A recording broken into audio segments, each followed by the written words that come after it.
This video is for beginner mushroom growers, so if you've never grown mushrooms before and you want to give it a try, then this video is for you. I'm gonna let you know the top 7 tips that will hopefully help you avoid some of the mistakes made by newer growers and will have you pumping out mushrooms in no time. Now, I remember when I first started growing mushrooms, there was not really a ton of good information available. I mean, there were some forums and some, blogs and whatnot. I remember like going to the shroomery to try and learn how to grow mushrooms.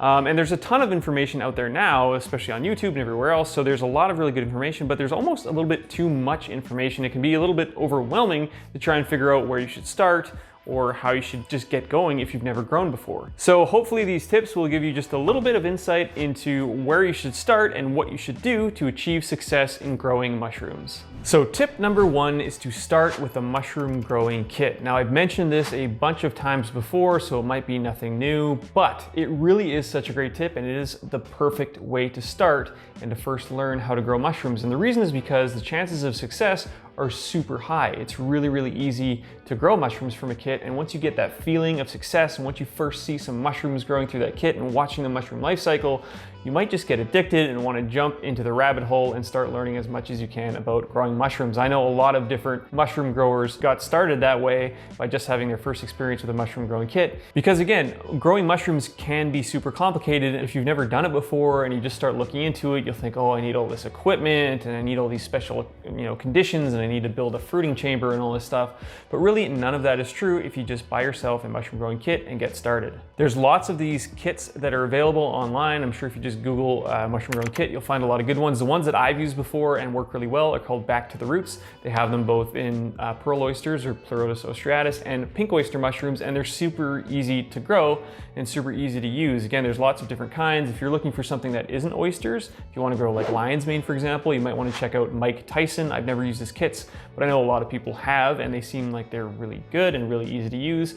And basically what a mushroom growing kit is like a mushroom fruiting block, and it will ship to you like this. It might be in a box or something, but it's a fully colonized fruiting block, and the mycelium's fully taken over the substrate and it's ready to go. And basically this is the same thing that commercial mushroom growers use for growing their mushrooms. And when you get it, you'll take it out of the box and you'll simply just cut an X in the plastic, and eventually mushrooms will grow through. Now, this is chestnut mushrooms, and I don't think you can find a kit with chestnut mushrooms, you never know. But again, it doesn't matter what type it is. If you start with something easy like oysters or lion's mane, you'll just get a block like this, cut it open, you can leave it on your counter, maybe spray it down a few times, and there's a really good chance you'll have some mushrooms growing out of here and have some early success. Okay, so tip number 2 is to get a good mushroom cultivation book. And this does feel really old school because, well, basically everything you ever want to learn about mushroom growing is on the internet, and there's tons of really good YouTube videos and there's tons of tutorials and whatnot, and why would you need a book? But there's something about having a book,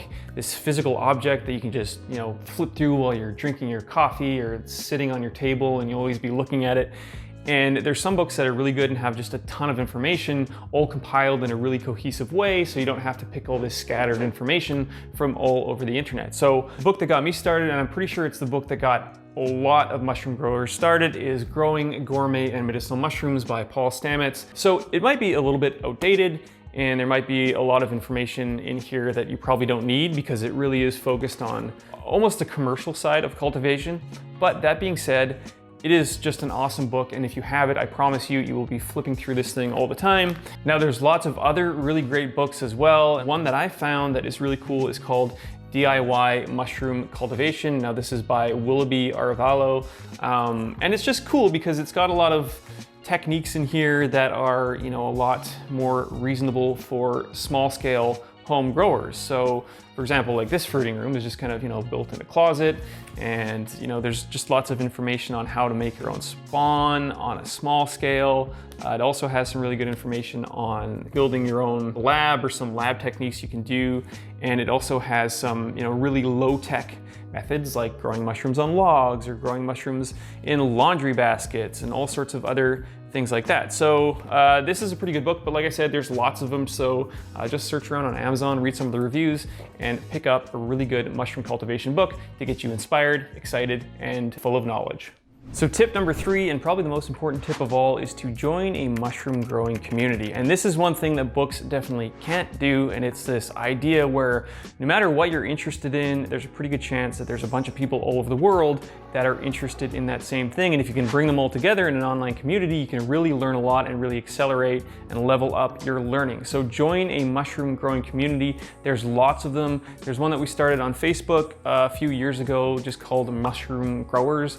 And I think there's like 10 to 15,000 people in there right now, and it's super active. And a lot of people are sharing information, sharing tips that they learned, asking questions, getting feedback, all sorts of really awesome stuff. So it's super, super helpful. There's another one on Facebook that's called Mushroom Growing, which I think is like 5 or 6 times bigger. I think maybe even bigger than that. There might even be 100,000 members in there, and that one's super active as well. So it doesn't really matter what mushroom growing group that you join, just make sure that it's active and make sure you play by the rules, because a lot of these ones you can get kicked out of pretty easily for whatever reason.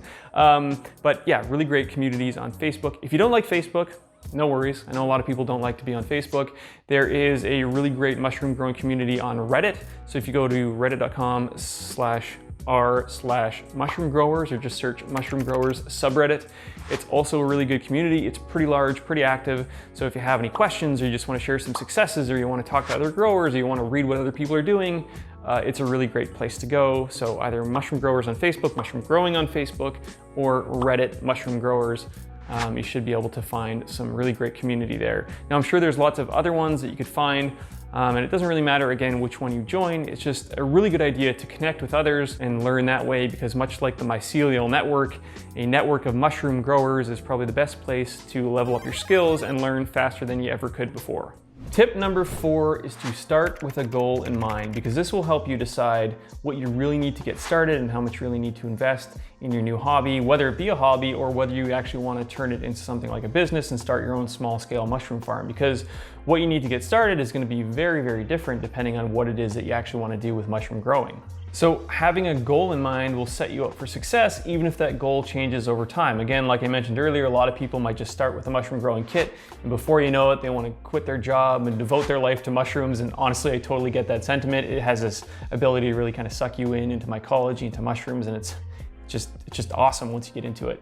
But again, you maybe just want to grow mushrooms in your garden, or just want to have some mushrooms growing on your countertop that you can eat every once in a while, or who knows what you want to do. But starting with a goal in mind will make it a lot less overwhelming, because again, if you get into some of these communities, like a lot of people in there are starting their own small scale mushroom farm, or really trying to scale up, or selling their mushrooms at the farmer's market, it can seem super overwhelming.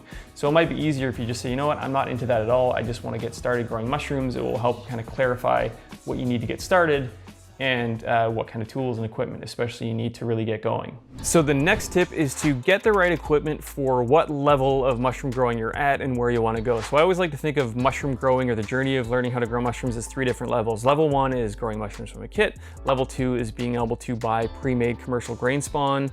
And level 3 is to actually start making your own grain spawn and build out a lab and start being able to do whatever the heck it is you want with growing mushrooms. But having the right equipment at all 3 different stages can really make a big difference in making it less frustrating and making yourself way more successful in growing mushrooms. I know when I first started growing mushrooms, I literally tried everything, and it just caused so much frustration. I remember the first time I ever tried growing mushrooms, I just like sprinkled some spores over a substrate, and of course that didn't work. And then I would try to make my own agar dishes from stuff I got at the grocery store and put them in like tart shells. That didn't really work. I always tried to sterilize substrates just on a stove and a pot without actually getting a pressure cooker, and that didn't work.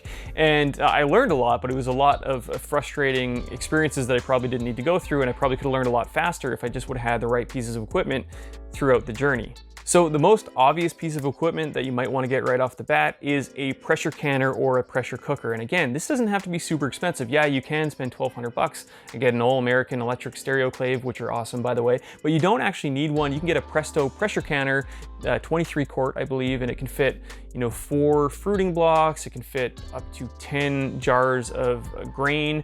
It can do agar, and you can get that for under $100.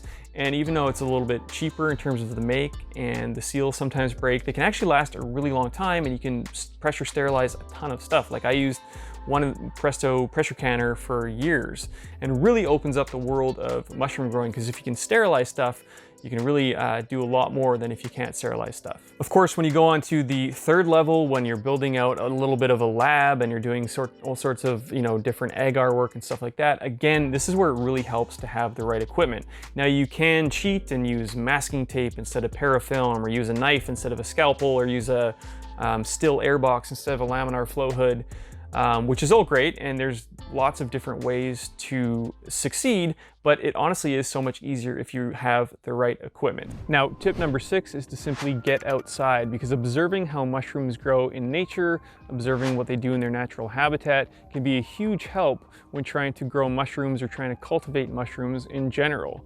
Because most of the vetted cultivation techniques have come from just observing mushrooms in nature and then trying to mimic or duplicate those techniques when you're cultivating them. Paying attention to mushrooms growing in different locations and seeing how much fresh air they need and all that kind of stuff can all be super helpful when trying to learn how to grow mushrooms, whether you're doing it just in your house in a shotgun fruiting chamber, whether you're thinking of even starting a mushroom farm, or whether you just want to grow some mushrooms in your backyard. Watching mushrooms in nature is really one of the best ways to learn what they need in order to grow. Also, mycology in general is a pretty fascinating subject, so just kind of paying attention to what's going on in nature. And I know once you get into mushrooms, you'll start noticing things that you never noticed before in terms of how mushrooms grow, where they grow, what type of mushrooms grow around you, and it's another really great rabbit hole to dive into, even if you're not interested in growing mushrooms. So finally, tip number 7 is to kind of just get started and don't overcomplicate things and don't try to do something way too ambitious. I know a lot of people, when they first start getting into growing mushrooms, they want to do something crazy like grow morel mushrooms at home, or try to grow Amanita muscaria or something super hard, super complicated with a difficult life cycle.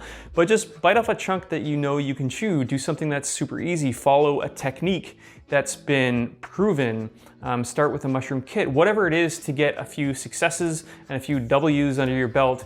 And once you start to see that success, it's way easier to build off of that and learn from that and continue to have success, because nothing is more frustrating, I guess, than constant failure. And if you're continuously doing projects that just get contaminated or don't grow or don't fruit or nothing really happens, then it might be easy to start to lose interest and to not be super stoked on growing mushrooms, which I think you should be. So if you need that early success to get started, then follow a known technique, start from a kit, do whatever it is to get some of that success. But if you just want to experiment and go crazy and have fun, then I guess it doesn't really matter. You can learn a lot from your failures and you will become a much better mushroom grower from that. So those are my 7 tips for beginner mushroom growers. And if you've never grown mushrooms before in your life, I hope this gives you a little bit of insight on what you might want to do to achieve success and start growing mushrooms. So yeah, that's it for this video. Again, if you are interested in mushrooms and you want to see more content on the magic of mushrooms, be sure to subscribe. We try to do weekly content and weekly videos about all things mushrooms. So if you're interested in that, be sure to hit that subscribe button and hit that like button as well. So thanks so much for watching this video. I'm Tony from freshcap.com, and we will see you in the next one.